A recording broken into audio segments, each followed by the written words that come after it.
नमस्कार साथियों, आप सबका पुनः स्वागत है श्रद्धा वेद पुराण में। आज हम लोग डिस्कस करने वाले हैं श्रीमद् भगवद गीता अध्याय 11 श्लोक 23।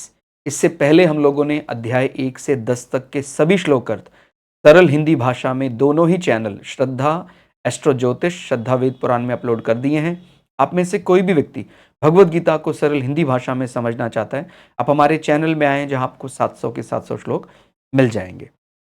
देखिए, हालांकि हम मुख्य रूप से जो श्लोक अर्थ कहता है इसका हमारे जीवन में क्या, आधुनिक जीवन में क्या अर्थ हो सकता है, उसको समझाने का प्रयास करते हैं। फिर भी यदि आप में से कोई व्यक्ति केवल संस्कृत श्लोक को समझना चाहता है, उसके लिए हम प्रयास करेंगे कि अलग से रिकॉर्डिंग कर दी जाए। जैसे आप में से कई लोगों ने कहा था कि सर श्लोक के साथ बताया जाए, तो अभी तक तो हमने अलग अलग रखा है, वो केवल अर्थ के साथ ही चल रहा है। बाकी एक बार ये पूरा होने के बाद हम अलग से केवल संस्कृत श्लोकों को भी रिकॉर्ड कर सकते हैं। जैसे रूपम महत्ते बहुवक्र नेत्रम महाबाहो बहुबाहुरुपादम बहुदरम बहुद्रष्टाकरालम दृष्ट्वा लोका प्रव्यतिता तथा हम। माने अर्जुन भगवान के रूप को देखकर बड़े खुश भी हो रहे हैं और अंदर से भयभीत भी हो रहे हैं। वो माने एक प्रकार से होता है, जब भक्ति की पराकाष्ठा जागती है तो भक्ति में सामने वाले ईश्वर को देखकर उसको बोलते हैं कि वो आश्चर्य की सीमा नहीं रहती है। तो उस प्रकार का भय भी आ रहा है कि प्रभु, मैं तो आपको अपना सखा एकदम मैं तो समझता था, आप एकदम मेरे मित्र के जैसे हैं। और जब मैंने आपका वास्तविक स्वरूप देखा, मैंने मन में तो था, मैं शुरू से जानता था कि आप साक्षात ब्रह्म है, लेकिन आज जब मैंने आपको उस स्वरूप में देखा तो मेरे तो सीमा ही नहीं रही आश्चर्य की। उस सीमा को ही समझाने के लिए कहते हैं, हे महाबाहो, माने बल की पराकाष्ठा, आपके मुख और नेत्रों वाले, बहुत जांघ, हाथ पैरों वाले, बहुत उदरों वाले और बहुत सी दाढ़ों के कारण अत्यंत विकराल महान रूप को देखकर सब लोग व्याकुल हो रहे हैं तथा मैं भी व्याकुल हो रहा हूं। अनेक प्रकार का ये भक्त का कहने का तरीका भी है कि जब जिस प्रकार आप समझते हैं कि प्रहलाद भगवान विष्णु को हर जगह देखते थे, और जब प्रहलाद ने ऐसे भगवान नरसिंह के रूप को देखा तो एक बार तो वो भी भयभीत हो गए, लेकिन वो समझते हैं कि भाई मैं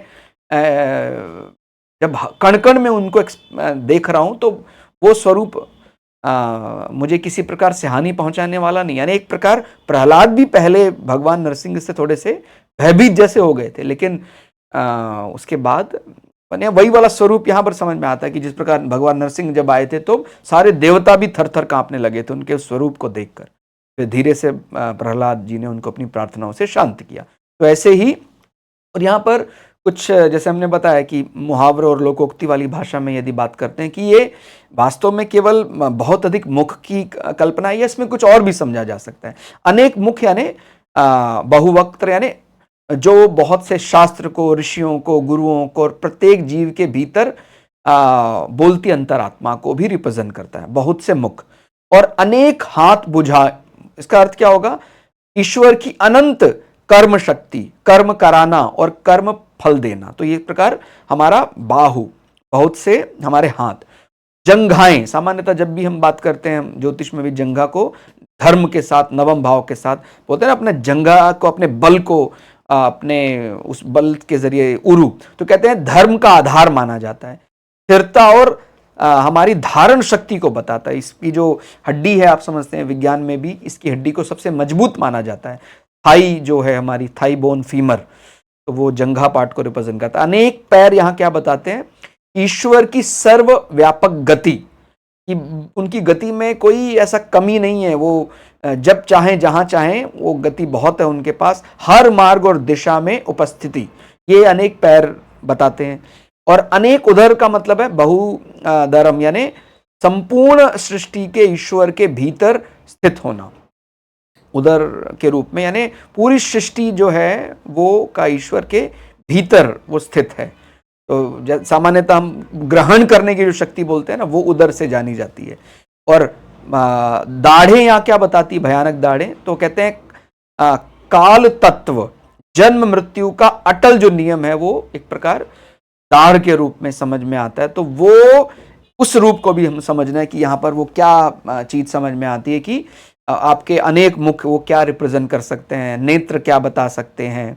और यानी जहां नेत्र का माने जो हर दिशा में जिसकी पहुंच है, जो हर एक सूक्ष्म से सूक्ष्म गतिविधि पर नजर रखता है, तो वो नेत्रों वाले, बहुत हाथ, बहुत जांग, बहुत पैर, बहुत उदर और बहुत सी दाढ़ों के कारण अत्यंत विकराल महान रूप को देखकर सब लोग व्याकुल हो रहे हैं, तथा मैं भी व्याकुल हो रहा हूं। तो यहां पर कोई ऐसा केवल डर समझकर नहीं समझना, एक भक्त ही जब भगवान को जानने लग जाता है तो बड़ा विस्मय होकर देखने लग जाता है कि प्रभु, मैं तो आपको केवल अपना सखा ही समझता था। तो ये बात समझनी है, जब हम भगवान को पूर्ण रूप से समझेंगे तो उसमें सत्व रज तम सब समाहित होगा, तो उससे भयभीत होने का कारण नहीं है। तो वही चीज हमें यहां समझनी चाहिए कि अर्जुन देख भी रहे हैं और साथ साथ प्रेज भी कर रहे हैं और अपने भय को भी बता रहे हैं, यानी उनकी तारीफ भी कर रहे हैं, प्रसन्न भी हो रहे हैं और डर भी बता रहे हैं। तो कहते हैं, थोड़ा और सरल करके समझें, अब तक अर्जुन ने भगवान को मित्र के रूप में, सारथी के रूप में, करुणामय शिक्षक के रूप में देखा कि भाई मेरे हर प्रश्न का उत्तर भगवान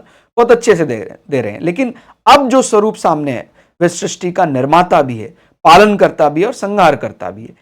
यह रूप सिर्फ सौंदर्य का नहीं बल्कि काल, मृत्यु और अनिवार्य नियति का भी प्रतीक माना जाएगा कि भाई जिस प्रकार से संहार के लिए भगवान को अपना विकराल रूप धारण करना पड़ता है, जैसे मैंने बताया कि अत्यंत विकराल दाढ़ों के कारण उनसे भय भी उत्पन्न हो रहा है। यहां अर्जुन क्यों डरे, अगर इसको समझना चाहें तो कहते हैं क्योंकि यह रूप मानव बुद्धि की सीमा से परे का है। इसमें करुणा के साथ संहार की भी शक्ति है, दोनों एक साथ समाये हैं। यह बताता है कि ईश्वर केवल दयालु नहीं, न्यायकारी और न्यायता भी है। माने वो दयालु तो है, साथ साथ जब न्याय करने की बात आती है तो वो बिना डरे न्याय करते हैं। और किस प्रकार प्रकृति का नियम बनाना है, अगर नियम बनाने के लिए कठोर भी होना पड़े तो वो होते हैं। और अर्जुन को यह बोध हो गया कि मैं केवल एक निमित्त मात्र हूं, वास्तविक कर्ता तो स्वयं भगवान ही है। उनके अंदर उनको सारे कर्म होते दिखाई दे रहे हैं कि किस प्रकार से भीषण महाभारत का युद्ध जो होने वाला, उसमें कौन कौन से योद्धा भगवान ने पहले ही उनका संहार कर दिया, तो वो सब उनको पहले ही वहां समझ में आ रहा है। तो कह रहे मैं तो निमित्त मात्र हूं, वो सब विराट स्वरूप देखकर ही उनको समझ में आ रहा है। ईश्वर को केवल, तो यहां आगे क्या सतर्कता बताई गई वो भी ध्यान रख सकते हैं कि ईश्वर को केवल अपनी सुविधा के अनुसार मत समझिए। जब तक भगवान हमारे अनुकूल है हम सहज रहते हैं, पर जब उनका सत्य स्वरूप प्रकट हो जाता है तो हमारा अहंकार जो है वो कांप उठता है। हमें कई बार लगता है भगवान इतना इतना इतना, भाई भगवान तो किसी भी रूप में वो सब कुछ ही है। ठीक है, हमने भगवान को बाल गोपाल माना है, लेकिन क्या भगवान और संहार करने के रूप में नहीं है? क्या वो भगवान शंकर का जो तांडव नृत्य करने वाला रूप है, क्या उसमें नहीं है? तो सब रूपों में भगवान समाहित है। और जब हम स्वयं से सीमित करने की बात करते हैं तो उसमें एक प्रकार हमारा अहंकार झलकता है। जब हम भगवान से कहते हैं भगवान आप जो भी जैसे हैं उसका स्वरूप मुझे चिंतन में लाइए, उसके दर्शन कराइए, तो भाई वो तो हमारी सीमाओं से परे ही होगा। तो इसलिए अपने आप ने मन में कोई रूप को संकुचित मत रखिए। वो तो विकराल स्वरूप भी है और बड़ा सौम्य भी है और बहुत सूक्ष्म भी है, अनंत भी है। इसके लिए हमें ये श्लोक से समझ में आता कि हम उन विषयों के लिए भी पहले से ही तैयार रहें कि पता लगा हम भगवान की प्रार्थना करते हैं, प्रभु आप अपना स्वरूप हमें दिखाइए, भगवान ने अपना स्वरूप दिखा दिया तो उनका तेज हम सहन ही नहीं कर पाए। तो वो ऐसा पूरा संभावना है कि जब भी कोई भक्त भगवान के रूप की कल्पना ऐसा करता है और जब भगवान दर्शन देते हैं तो कल्पना से एकदम परे का रूप होगा वो। इसलिए क्योंकि हमारी तो बुद्धि की सीमा है, वो सांसारिक दृष्टि से कल्पना कर सकता है कि भाई कैसा भगवान को हार होगा, कैसा नेत्र होगा, लेकिन जब भगवान स्वयं सामने आ जाते हैं तो हमारी कल्पनाओं से परे हो जाता है। तो उसके लिए अपने पहले ही तैयार होना चाहिए, क्योंकि वो अकल्पनीय है, अविश्वसनीय है। ठीक है, अनंत की जब कल्पना करेंगे तो कैसा होगा वो। तो विराट सत्य हमेशा आरामदायक नहीं होता।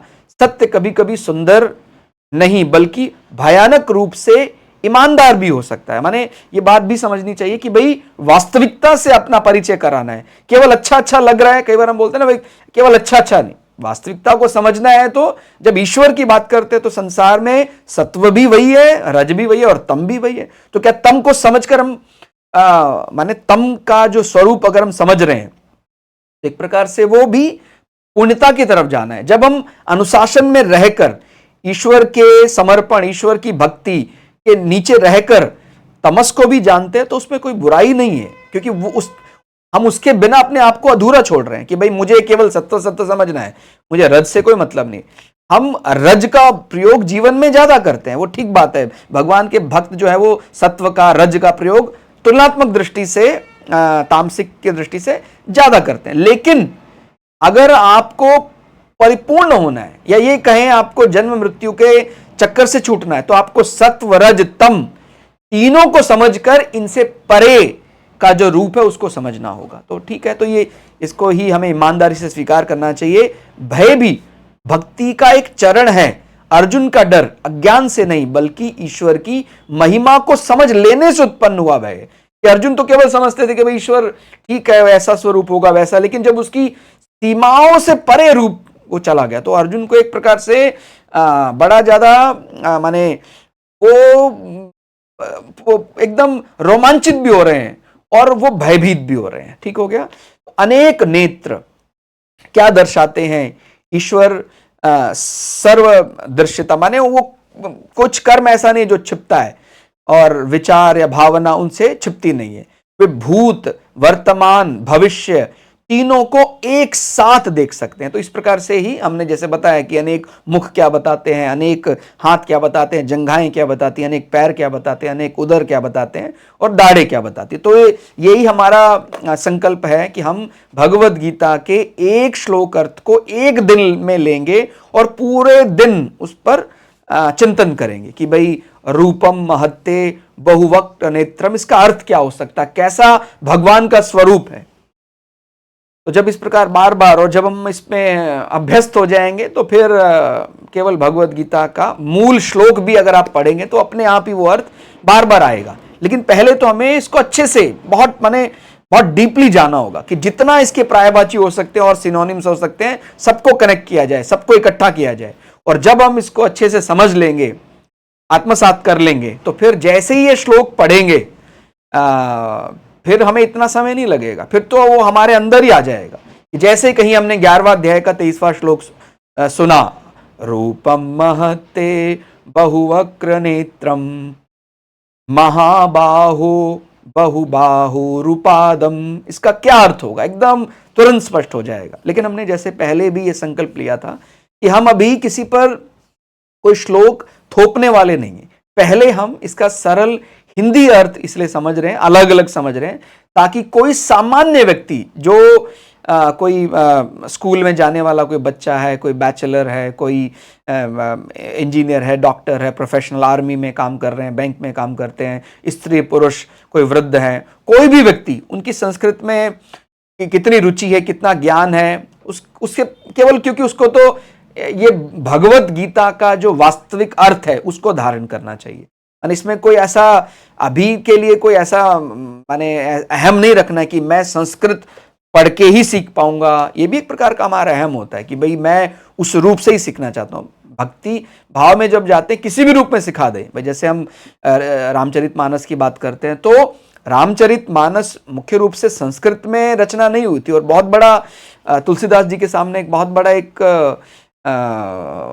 यानी चैलेंज ऐसा आया कि कैसे ये रखा जाए। लेकिन जब भगवान कृपा करते हैं तो फिर वो अपने आप ही ईश्वर की इच्छा से ही वो अवधी भाषा की रचना सबने स्वीकार कर ली और रामचरितमानस को संस्कृत भाषा के बिना भी सबने स्वीकार लिया। और यही कारण है कि भगवान राम की वो कथा घर घर तक पहुंची जाने लगी, गाई जाने लगी और रामलीला आदि और कथाएं इस प्रकार से और बढ़ गई।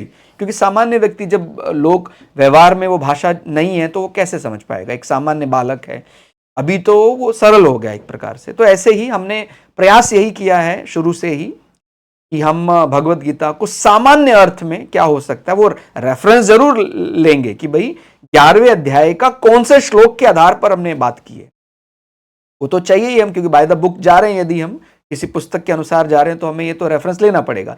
लेकिन आप बिल्कुल ऐसा मत समझिए कि आप कोई श्लोक अर्थ केवल पढ़ रहे हैं, श्लोक नहीं पढ़ पा रहे हैं तो आपको कोई ऐसा त्रुटि या कमी हो जाएगा। मुख्य विषय क्या धारण करना चाहिए।